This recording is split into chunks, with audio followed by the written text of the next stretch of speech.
Hi guys, welcome to our second Computers Are a Science video. My name is Gwen, and today I'm going to show you how to download Eclipse for Java programming. So the first thing you want to do is search Eclipse in your browser. That should bring you to a page that looks something like this. You want to click on the link that says Packages. Now since we're downloading for Java programming, we're going to click this first link that says Eclipse IDE for Java developers.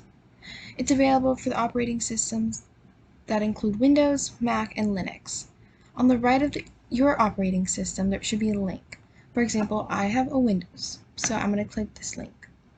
Next, you want to click the orange button that says Download. After that, you should have a download symbol on the top right-hand corner of your browser, like the following.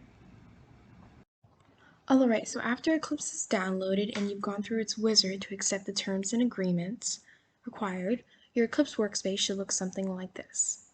On the top left-hand corner, you'll find tabs that can help you with your coding along with making new files and inputting old ones. Under Help, you'll find tutorials and cheat sheets that can help you code. On the bottom left-hand corner, you'll find your console where it'll show you the output of your code, and Problems where it'll show you the issues with your code. I want to thank you guys for watching this video. Don't forget to like and subscribe to Computers Are a Science and hit that post notifications button to see when we come out with more videos. Bye!